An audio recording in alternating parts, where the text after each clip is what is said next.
قال ابو عيسى حديث حسن باب ما جاء في فضل الخيل فضيلت اسنو. حدثنا حناد قال حدثنا عبسر بن القاسم عن حسين عن الشعبي عن عروة البارقي قال قال رسول الله صلى الله عليه وسلم الخير معقود في نواسي الخيل الى يوم القيامه الاجر والمغنم. دوار وخذ النواسي والخيل کې خیر دی، هغه خیر څه دی؟ اجر دی او ویل مغنم یا غنیمت دی، یا به تا ته په څه حاصل شي اجر او اجر یا به ته غنیمتونه حاصل شي. نو د دې نواسی الخير الى يوم القيامه نه معنا دا ده چې تر ورځ د قیامت پورې به د اسونو باندې جهاد جاری وي. وفقه هذا الحديث ان الجهاد مع كل امام الى يوم القيامه، چې دا جهاد با د هر امام سره کیږي تر ورځې د قیامت پورې. ځکه چې الجهاد مازن ویلې شوی دی، جهاد به جاری وي تر ورځې د قیامت پورې. نو د ورځې د قیامت پورې جهاد دی کې دی شي دي کې به بعضې امیران صحیح فاجران ستا راځي، بعضې به نیکان راځي. نو دا به نه وي چې دا امیر صاحب چې دی دا صحیح نه دی او دې سره زه جهاد نه کوم. نو مع کل امام الى یوم القیامه یعنی برا کان او فاجرا، هر یو شی لکه څنګه چې په صحیح بخاری کې حدیث د امام بخاری باب لګولې باب الجهاد مازن مع البر والفاجر، او استدلال کړی دی په دې حدیث د رسول الله صلی الله علیه وسلم باندې چې الخير معقود في نواسي الخيل الى يوم القيامه الاجر والمغنم. وبه حدثنا باب ما جاء ما يستحب من الخيل، فاسونو کې کم قسم اسونه هغه غوړه دي. بعضی نسلی لحاظ سره بعضی اسونه غوړی کنه نسلا غوړی. نو داسې رسول الله صلی الله علیه وسلم ویلي دي چې دا اسونه چې دا علامې پکې نو دا غوړه دي په نسبت سره هغه اسونو ته چې دا علامې پکې نه. ابن عباس رضی الله عنه رسول الله صلی الله علیه وسلم فرمایلی دي یمن الخیل فی الشکر، برکت د اسونو چې دی فی الشکر، شکر جمع د اشقر دا معنا سرو اسونو کې یمن دی برکت دی، سر اسونو چې رنگ سر. عن يزيد بن ابي حبيب عن علي بن رباح عن ابي قتاده النبي صلى الله عليه وسلم قال خير الخيل الادهم، ادهم اسونه ادهم چاته ویل کیږي هغه اسونه چې تک توري. الاقرح اقرح چاته وي چې په دې تندي کې لږ سپینوالی، یو غرای چې ټول سپینی، یو لږ سپینوالی چې پکې هغه ته څه ویل کیږي هغه ته اقرح ویل کیږي چې لږ شان سپین پکې. الارسم ارسمی ارسم هغه ته ویل کېږي چې دا پوزې سپینی، بعضې وایي دا شونډه دا بره شونډه چې څه سپینی هغې ته څه ویل کېږي ارسم. او ثم الاقرح المحجل، محجل معنا دا چې دا پښې سپینی، درې واړه پښې څلور پښې سپینی، بعضې ویلي دي درې پښې د دې نه سپینی، او چا ویلی چې په پخو کې فقط سپینوالی لږ شانتی که ډېرې خو چې پخې څه رقم تی سپینی، دغې ته ویلی کېږي اقرح المحجل. ثم الاقرح المحجل، اقرح موږ چاته ویلو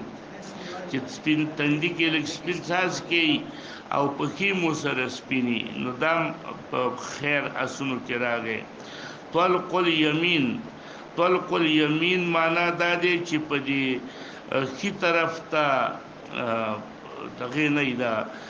سپینوالی پکې نه، هغه بېلا سپینوالی، دا درې پښې سپینې او دا یوه پښې همداسې پاتې شوي، یعنې لا تحجیل فیها. طلق الیمین همداسې دا یمین پښه پاتې شوي، په دې کې سپینوالی نه. دا ټول د تجربې باندې رسول الله صلی الله علیه وسلم ویلي دي. وَإِن لَمْ يَكُنْ أَدْهَمْ كَتَكْ تور اسنی نو فَكُمَيْتٌ عَلَى هَذِهِ الشِّيَا، نو بیا کومیت کم استویلی کی، کومیت هغه سور استویلی کی. یدخله فتره یعنی سواد، سور چې هغه سره تورواله ګډ شي منګه او تاسو هغه ته څه وایو نسواری وته وایي او چې دا یعنی سوروالی او توروالی ته ګډ دی نه خالص سور دی نه خالص تور دی على هذه الشيعه په دې علامه باندې چې دا کم مخ کې تیر شلو مخ کې د تور اس په باره کې تیر شلو نو کو تور نه یو توروالی تمایل سور پوخ اسی او غي کې د علامات دي باب ما جاء ما يكره من الخيل پس کې غ مکروه صفاتونه چې دا هغه رسول الله صلی الله علیه وسلم ویلي دا مکروه دي دا هغه وخت نه مشهور چې دا پس کې نو دا اس نسل صحیح نه دی هغه کم دي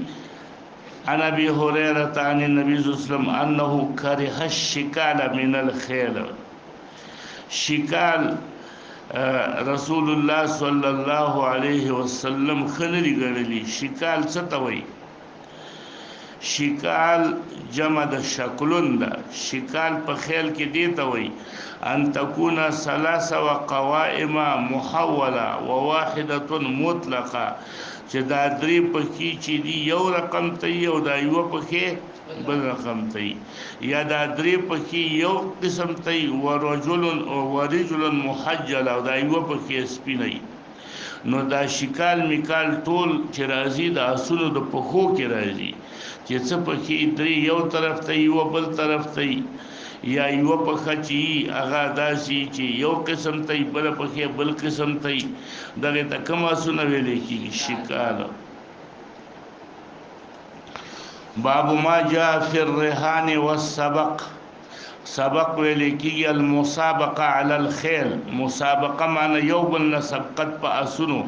چې ستا اسب مخ کې زی غزه ته برسي وسم خلق مسابقه بالخيل کوي کنه دته سبق وی رهان متویل کېږي قاموس وی الرهان والمراهنه المسابقه على الخيل تویل کېږي وبه حدثنا عن ابن عمر أن رسول الله صلى الله عليه وسلم أجرى المزمر من الخيل من الحفياء إلى ثنية الوداع رسول الله صلى الله عليه وسلم من دوالي وپا مزمر أسباندي د مزمر د اسونو باندې د حفیانا حفیا د مدینې نه بهر یو ځای دی الى ثنیه الوداع پوری هغه مدینې نه بهر ځای دی نو کوم اسونه چې مزمرو د هغه په منځ کې منډه به هغه سو کسان ویله مقابله به کې خدله د حفیانا تر کوم ځای پوری ثنیه الوداع پوری او د دې ثنیه الوداع او د حفیا په منځ کې څونه میله مسافه وا شپږ میله و دا غاسونه چې دا غیبت تزمیر شوی او تزمیر ما تاسو ته خودل او هغه به دوی کول وخت ټیټ شوی تمرین شوی ولمګي منډه ورکی او بور کی به بند کی به خوراک ورکی به بند کی خپل طریقه وا نو وما لم يزمر وغاسونه چې دا غی تزمیر بنو شوی نو هغه به د ثنیه الوداع نه واخله د مسجد د بني زریقه پورې بلاغي مقابله کېدله و بینهما میل د دې دواړو په منځ کې یو میل مسافه وا وكنت عبد الله بن عمر وی فی من اجرا باغه چا کې چې چا دا مقابله کړې و په سبب فرسی جدارن نو زما استوب کړلې جدارن د دیوال نامخته جمعات وی هغه ته ټوب کړلې زچ ورسېدم عن النبي صلى الله عليه وسلم قال لا سبق الا في نسل او خف او حافر مقابله مکوي نو معنا دا ده چې حق د مقابلونه اغا لا سبق نشته د مقابله نور غوره مقابله الا في نسل مگر پچا کې د مقابله نسل څه ته وایي سهمونو کې مقابله کې خفن پوخانو مقابله کې حافر او بچا باندې کې پاسونو باندې کې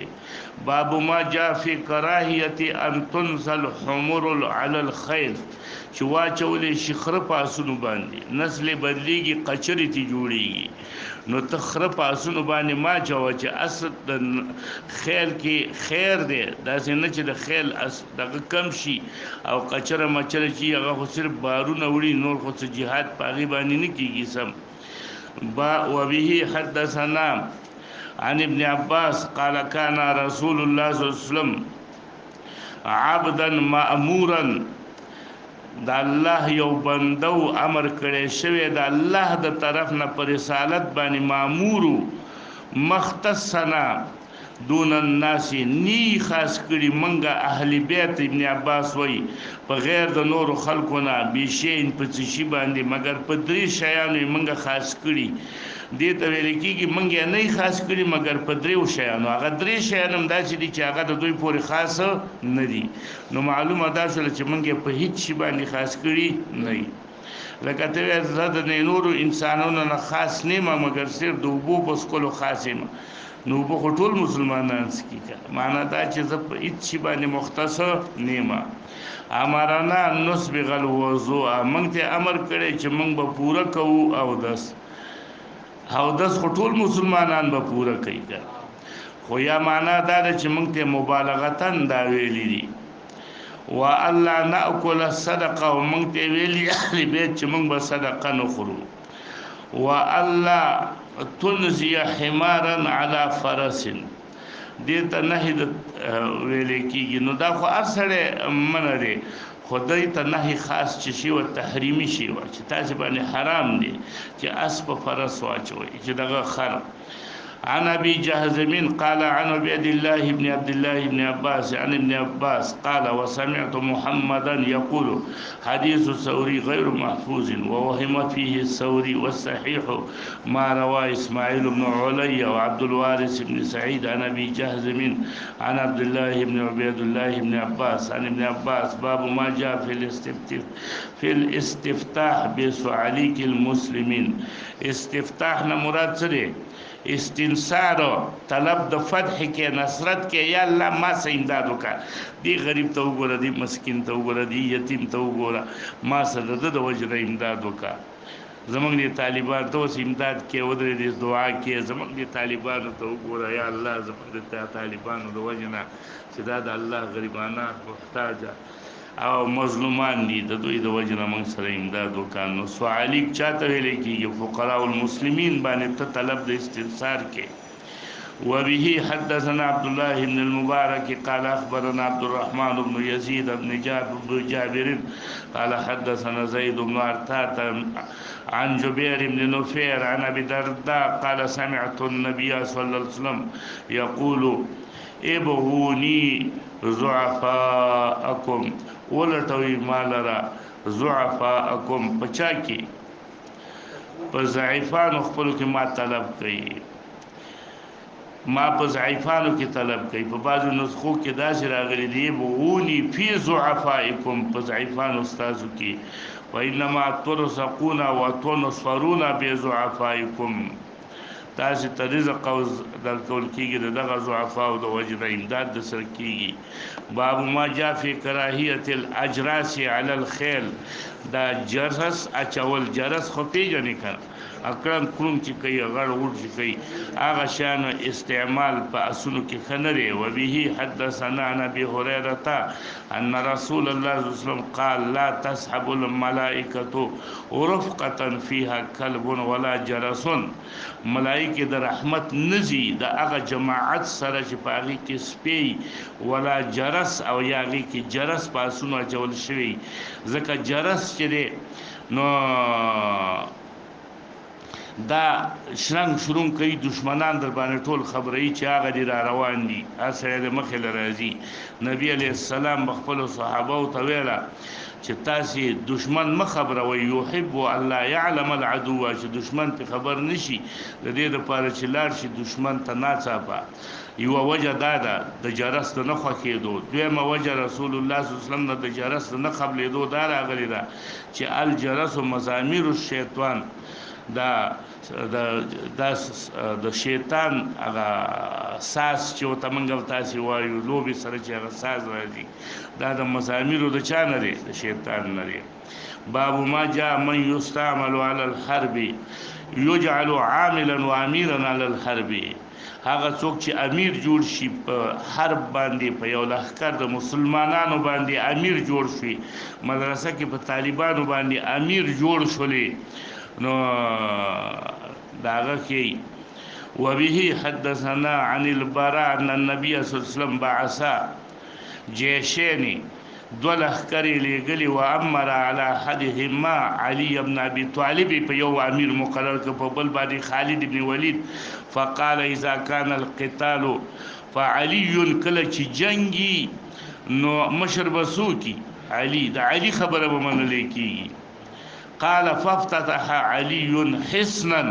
نو علي رضی الله عنه معنا د دې حدیث دا د چې زل تقیتم فعلی علی الناس کله چې جنگ کې مخامخ شو نو علی به خلکو عام مشری او چې کله جدا شول یو ځای نه وي